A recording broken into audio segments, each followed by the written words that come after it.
ავღანეთში გმირულად დაღუპული სამხედრო მოსამსახურის მდინარი ბებიაშვილის ხსოვნას ზესტაფონში პატივი კიდევ ერთხელ მიაგეს.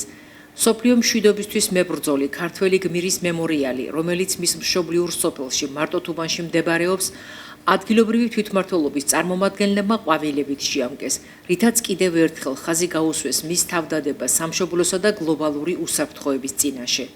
აღსანიშნავია, რომ გმირის სახელის უკვდავ საყოფად მის მშობლიურ სოფელში მისივე სახელობის მემორიალი 2019 წელს გაიხსნა.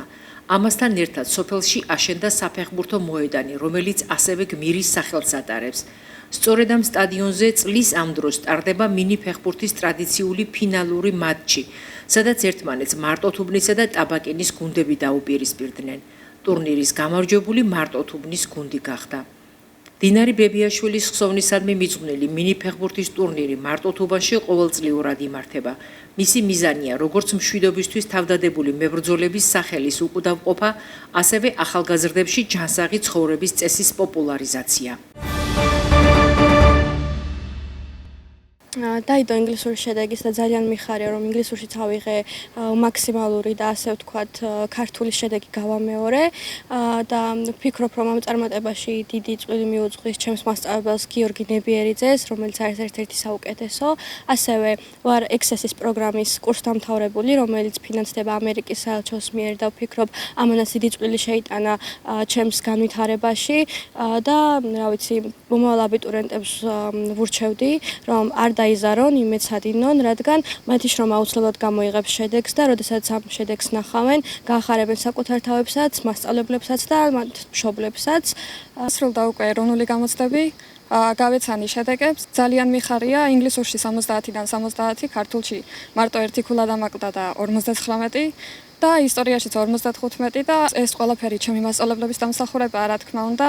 სოფო გიორგაძე, ქალბატონო სოფო გიორგაძე, რომელმაც ინგლისურში მივაღებინა 70, ნანა ჩიტორელიძემ ქართულში 59 და ილია ბარბაქაძემაც ისტორიაშიც 55. მე 11-ებს და მომავალ აბიტურიენტებს ვურჩევდი, რომ პირველ რიგში არ ინერვიულონ გამოცდებზე გასვლისას, ყველანაირი შრომა, რაც შეუძლიათ, ყველაფერი ჩადონ დავით საქმეში და ძალიან ბევრს შრომობდი მე თვითონაც და პირველ რიგში ასევე მასწავლებლების მხარდაჭერაც და მათი თანადგომაც იყო დიდი სტიმული.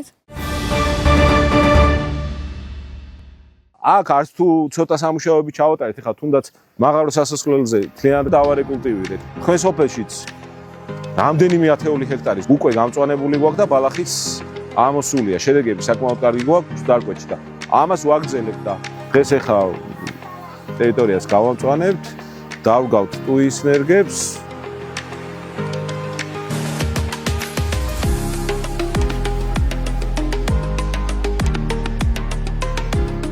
დავიწყეთ კამპანიური ხასიათის შეხვედრა მოსახლეობასთან, რის ფარგლებშიც ბუნებრივია ვახორციელებთ გამწვანების აქციას.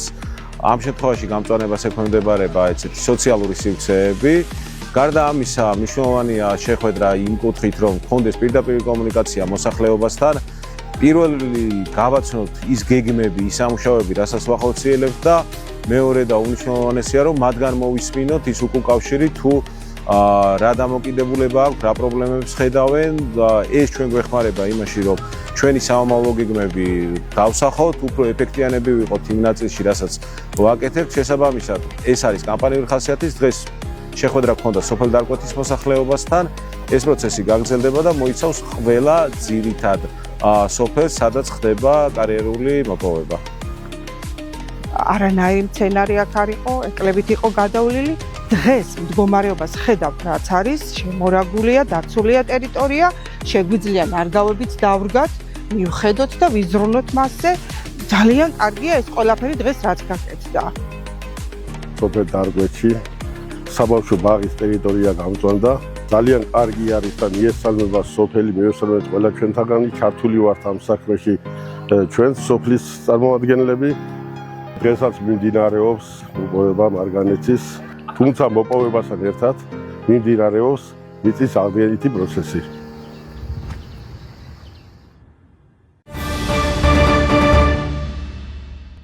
ზესტაფონში გაიხსნა ინოვაციური კვლევის მეთოდი არის წარმოდგენილი ამ ცენტრში, ვალეოლოგიის 20-25 ესეთი ცენტრი არსებობს, რომელსაც საქართველოს ქალაქებში აქვს ბევრგან ცენტრები და ზესტაფონშიც გაიხსნა ასეთი ცენტრი. რას ვთავაზობთ? ვთავაზობთ ორგანოების და ორგანოთა სისტემების ფუნქციურ კვლევას. თანამედროვე web wellness-ის აპარატია, რომელშიც გახლავთ ჩაინტეგრირებული ხელოვნური ინტელექტი და მას შეუძლია ძალიან ბევრი რამის ნახვა ადამიანის ორგანიზმში. როგორც გითხარით, ის პირველ რიგში იკვლევს ფუნქციას ორგანოების და ორგანოთა სისტემების, ამის გარდა თუ არის დეფიციტები ვიტამინების, მიკრო-მაკროელემენტების, ამინმჟავების ძალიან მნიშვნელოვანი არის ეს, იმიტომ რომ ამინმჟავების ლაბორატორიული კვლევა, როგორც წესი, ძალიან დიდ თანხებთან არის დაკავშირებული. ასევე დატვირთვა როგორია, მაგალითად, პარაზიტების, ჰელმინთების, სოკოების, უმარტივესების, ბაქტერიული დატვირთვა როგორია. შეგვიძლია ვნახოთ, როგორ მუშაობს ორგანოები და ორგანოთა სისტემების სისხლის მიმოქცევის სისტემა, არის თუ არა ფიბროზები, არის თუ არა ბევრი ისეთი დარღვევა, რომელიც შეიძლება ენდოკრინოლოგიურ სისტემასთან იყოს დაკავშირებული და არ ჩანდეს ჩვეულებრივი ტოპომორფოლოგიური სამედიცინო კვლევებით და ლაბორატორიული მონაცემებით. ეს გახლავთ მედიცინის ალტერნატიული მეთოდი, როგორიც არის მაგალითად ფიტოთერაპია, ჰომეოპათია და როგორც დამატებითი სამედიცინო გამოკვლევა ინტეგრაციული მედიცინის, ანუ ალტერნატიული და კლასიკური მედიცინის შერწყმის შედეგად არის შექმნილი. საკუთარი სხეულის შესახებ ძალიან ბევრი ინფორმაციის გაგება არის შესაძლებელი. კიდევ მინდა აღვნიშნო, რომ ეს კვლევა არ გამორიცხავს, რა თქმა უნდა, კლასიკურ სამედიცინო შემდგომ ჩაღრმავებულ კვლევებს. პირიქით, ჩვენი მთავარი მიზანია დავადგენოთ მიზეზი და შემდგომ ამ მიზეზის დადგენისა მივიღოთ სწორად გადამისამართება პროფილურ სპეციალისტთან ან ლაბორატორიული კვლევაზე გადამისამართება. თუმცა თვითონ მე გახლავართ ექიმი ტოქსიკოლოგი და თუ ეს არის ჩემი კომპეტენციის ფარგლებში, შესაძლებელია რა თქმა უნდა, რომ გაეწიოს სამედიცინო დახმარება, მიეცეს დანიშნულება. ვიღებთ ყველა ასაკის ადამიანს, მათ შორის ბავშვებსაც 1 წლიდან და შესაბამისად ძალიან კარგი კვლევა, რადგანაც ინოვაცია, მიუხედავად იმისა, რომ მე 25 წელია ვარ კლასიკური მედიცინის ექიმი, ჩემთვის ძალიან მნიშვნელოვანი კვლევა და სიამოვნებით ვაკეთებ, ისე რომ გელით ზესტაფონელებო. მნიშვნელოვანი ინფორმაცია არის ამ კვლევასთან დაკავშირებით ის, რომ ბარიატრიის შემდგომი, ბარიატრიული ოპერაციის შემდგომი პაციენტებისთვის ძალიან მნიშვნელოვანია გაიგონ, როგორ არის მათ ორგანიზმში მიკრო-მაკროელემენტების, ვიტამინების და ამინმჟავების დონე, როგორ არის წონის ინდექსი და ასევე შესაძლებელია, რომ ამ აპარატის მეშვეობით გავაკეთოთ სანიმუშო კვლევა.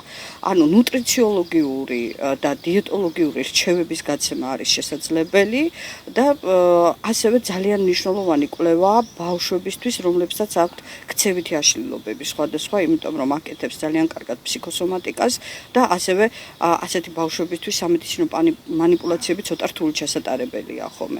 ისე რომ ესეც ძალიან ესეთი მნიშვნელოვანი ნიშაა, რაც შეიძლება რომ ამ დიაგნოსტიკური საშუალებით მივიღოთ. მოხარულები ვართ, რომ კიდევ ერთი ფილიალი გავხსენით ზესტაფონდში. თქვენ შეგიძლიათ მობრძადეთ ყოველ ხუთშაბათს. ჩაწერა რა თქმა უნდა წინასწარ ხდება, ვიზიტისთვის აუცილებლად უნდა დაგვიკავშირდეთ ნომრებზე 597-02-97-16 ან 555-68-98-16. გელოდებით დიდი სიყვარულით. 4 აგვისტო მარიამ მაგდალინელის ხსენების დღეა. საეკლესიო გადმოცემის მიხედვით იგი მშვენიერი და მომხიბლავი ყმაწვილ ქალობაში თავშეუკავებლად ცხოვრობდა. სახარება გვამცნობს, რომ მომავალ წმინდანში 7 ეშმაკი ბუდობდა. მას შემდეგ, რაც იესო ქრისტემ სნეული მარიამი განკურნა, იგი ღვთაებრივი სიყვარულით აენთო და მაცხოვრის ერთგული მოწაფე და მიმდევარი შეიქნა. მარიამ მაგდალინელი მაცხოვართან ერთად იყო, როცა ის ქადაგებდა იუდეისა და გალილეის ქალაქებსა და დაბებში. ის ღვთისმშობელთან და მოციქულ იოანესთან ერთად მოძღვრის გვერდით იდგა მაშინაც, როცა მას ჯვარცმულსა და დამცირებულს ყველა მოწაფე შემოეფანტა. წმინდა გადმოცემის მიხედვით მარიამი რომში ჩავიდა. მთელი იტალია მოიარა ქადაგებით, კეისრის კარზეც შეაღწია და წყვნად წითელი კვერცხები მიართვა. სწორედ მარიამ მაგდალინელისგან მომდინარეობს აღდგომის დღესასწაულზე წითლად შეღებილი კვერცხების მირთმების ტრადიცია. წმინდა მარიამი მიწას ეფესოში მიაბარეს. მისი უხრწნელი ნაწილები მე-19 საუკუნეში კონსტანტინოპოლში გადაასვენეს და წმინდა ლაზარეს სახელობის მონასტერში დააბრძანეს. ჯვაროსნული ლაშქრობების დროს ეს სიწმინდე რომში დაკრძალეს, იოანე ლატერანის ტაძრის საკურთხეველში. ნაწილი ნეტარი დედის წმინდა ნაწილებისა საფრანგეთში, მარსელში, მისივე სახელობის ტაძარშია დასვენებული.